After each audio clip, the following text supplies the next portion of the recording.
অনেকেই হয়তো স্বতন্ত্র প্রার্থী হিসেবে দাঁড়াতে চাইবেন। কতটা তারা এখন কেউ যদি দলবিহীনভাবে স্বতন্ত্র হিসেবে দাঁড়ায় কিংবা অন্য দলের প্রার্থী দিয়ে দেয়, সেইটা ডিপেন্ড করবে তার বিরুদ্ধে যদি কোনো অভিযোগ থাকে, মামলা থাকে, শাস্তি থাকে, তখন তার আইনগতভাবে যদি তার কোনো বাধা থাকে তাহলে সেটা একভাবে দেখা হবে।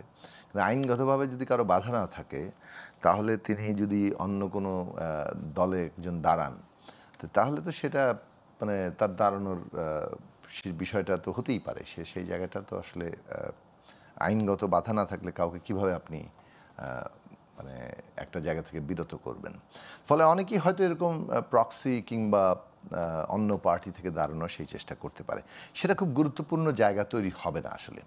মূলত আসলে এখানে যে জিনিসটা দেখা দরকার যে আওয়ামী লীগ দুটো জায়গাতে নিয়ে কাজ করে। একটা হচ্ছে যে তাদের মধ্যে এত বড় গণহত্যা, মানে এই যে একটা জবরদস্তি করে মানুষের ভোটের অধিকার কেড়ে নিয়ে ক্ষমতায় থাকলো, লুটপাট দুর্নীতির এক অবিশ্বাস্য জায়গা তৈরি করলো, এবং সবচেয়ে বড় কথা হচ্ছে গুম খুন মামলা হামলা দিয়ে বিরোধী দল দমনে এবং সর্বশেষ হত্যাযজ্ঞ চালিয়ে মানে এই যে ত্রাস এবং হত্যার একটা মানে জায়গা সৃষ্টি করলো আওয়ামী লীগ। মিনিমাম কোনো রিমোর্স তাদের নাই। তারা এখন তাদের সেই পুরনো যে মানে একটা ন্যারেটিভ সেটাই দাঁড় করাতে যাচ্ছেন। ও দেখো আমরা যদি ক্ষমতায় না থাকি দেশ জামাত ইসলামীর দখলে চলে যায়, এটাই তাদের একমাত্র ন্যারেটিভের জায়গা। এইটা কিংবা জামাত কিংবা জঙ্গি এইটাই করছে, ওই ন্যারেটিভ বাংলাদেশে আর কাজ করবে না। কারণ এইটা আপনি জামাত ইসলামী যদি শক্তিশালী হয়ও, এবং সেই শক্তিশালী করার জন্য তো আওয়ামী লীগ নিজেই তার এই রোল অনেক ভূমিকা রেখেছে, কিন্তু তাকে রাজনৈতিকভাবেই আপনার যারা তার বিরোধিতা করবেন তাকে তার রাজনৈতিকভাবেই মোকাবেলা করতে হবে। আপনি একটা শক্তিকে রাজনৈতিকভাবে মোকাবেলা করতে ব্যর্থ হয়ে গেলে তাহলে তো আপনার আসলে রাজনৈতিক জায়গায় দুর্বল হিসেবে। আওয়ামী লীগ সেই রাজনৈতিক দুর্বলতা নিয়ে জনগণকে সেই দুর্বলতা দেখাতে চাচ্ছেন। আওয়ামী লীগ মনে করছে আওয়ামী লীগের নিজস্ব যে রাজনৈতিক দুর্বলতা তৈরি হয়েছে, জনগণের কাছে গ্রহণযোগ্যতার সংকট সৃষ্টি হয়েছে, সেইটাকে তারা সকলের গ্রহণযোগ্যতার সংকট হিসেবে দেখাতে চাচ্ছেন। আমরা মনে করি যে বাংলাদেশের মানুষ মানে রাজনৈতিকভাবে একটা গণতান্ত্রিক ব্যবস্থার জন্য লড়ছে। ফলে গণতান্ত্রিক ব্যবস্থার পক্ষের শক্তিকেই তারা শক্তিশালী রাখবেন। আমি একটু জোনায়েদ স্যারকে আপনার কাছে একটু ছোট্ট করে জানতে চাইবো যে এই নির্বাচনের সবচেয়ে বড় চ্যালেঞ্জটা আসলে কি? অংশগ্রহণ নিশ্চিত করা, গ্রহণযোগ্যতা তৈরি করা, নাকি জনগণের আস্থা ফিরিয়ে আনা? দেখুন, আবারও বলছি যে প্রত্যেকটাই নির্বাচনের লক্ষ্য। নির্বাচনের লক্ষ্য হচ্ছে প্রত্যেকটাই আমরা অংশগ্রহণ নিশ্চিত করব, আমরা একটা গ্রহণযোগ্য নির্বাচন করব, সুষ্ঠু নির্বাচন করব, মানুষের ভোটাধিকার ফিরিয়ে দিব, ভোটাধিকার প্রতিষ্ঠা করা হবে, এবং এর মধ্য দিয়ে বাংলাদেশে একটা রাজনৈতিক স্থিতিশীলতাও আসবে।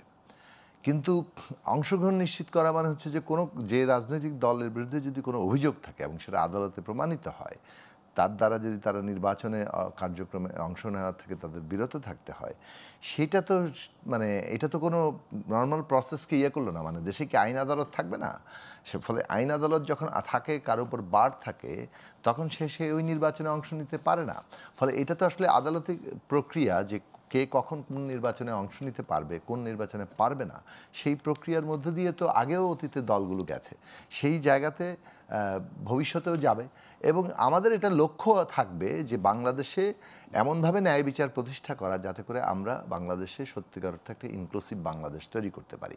রাজনৈতিক যে ধরনের বাইনারি বিভাজন, দ্বন্দ্ব, সংঘাত কন্টিনিউয়াসলি সেটা লাগিয়ে রাখার আওয়ামী রাজনীতি যেভাবে চেষ্টা করেছে, এই জায়গা থেকে বাংলাদেশকে বের করে নিয়ে এসে একটা ইনক্লুসিভ জায়গা তৈরি করাটা আমাদের কাজ। তার ভিত্তি, তার জায়গাটা তৈরি করতে হবে। সেটা হচ্ছে প্রথমত সাংবিধানিক জায়গা, শাসনতান্ত্রিক জায়গা, কাঠামোগতভাবে সেটা যদি ইনক্লুসিভ হয় তাহলে তার ভিত্তি করেই এবং দেশে ন্যায় বিচার প্রতিষ্ঠা করার মধ্য দিয়ে আমরা ওই জায়গায় পৌঁছাতে পারবো। দেখুন, শক্তি যদি বলি আমি, যে বিএনপি এবং তার মিত্র শক্তি যেটা সাবেক সেটা ছিল, যারা বিএনপির সাথে একটা জোটের মধ্যে ছিল, যদিও পরবর্তীকালে বিএনপি সেই জোটটা ভেঙে গেছে এবং অনেকগুলো দলের সাথে আমরা সহ গণতন্ত্র মঞ্চ ভুক্ত 6টি সংগঠন সহ আরও বেশ কিছু ইন্ডিভিজুয়াল দল সবাই মিলে আমরা একটা যুগপৎ আন্দোলনে ছিলাম। কিন্তু বিএনপি কেন্দ্রে একটা বলয় আছে, এটা বলা যায়। জামাত এবং আরও বেশ কিছু দল আছে, ইসলামী আন্দোলন সহ, তারা একটা বলয় তৈরি করার চেষ্টা করছেন। এর বাইরেও যদি আমরা বলি, গণতন্ত্র মঞ্চ 6 দলীয় একটা জোট,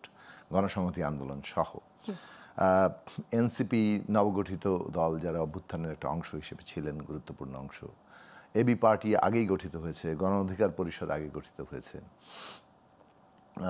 বামপন্থী রাজনৈতিক দলগুলো বেশ কয়েকটা দল আছে। এখন এখানে ধরুন একটা মানে একটা চেষ্টা কিংবা অনেক মানুষের আগ্রহ আছে যে এক একজন, কেউ মধ্যপন্থী বলেন, কেউ নিজেদের বামপন্থী বলেন, আমরা যারা মনে করি আমরা একটা জনগণের পক্ষের রাজনৈতিক দল, একটা মুক্তিকামী সামাজিক গণতান্ত্রিক রাজনৈতিক দল, এই জায়গায় আমরা বিভিন্ন রকম শক্তি আমরা একটা জায়গায় আসতে পারি কিনা, অর্থাৎ একটা মঞ্চ গড়ে তুলতে পারি কিনা যারা মোটামুটিভাবে জনগণের পক্ষে একটা গণতান্ত্রিক ব্যবস্থার জন্য লড়াই করবে।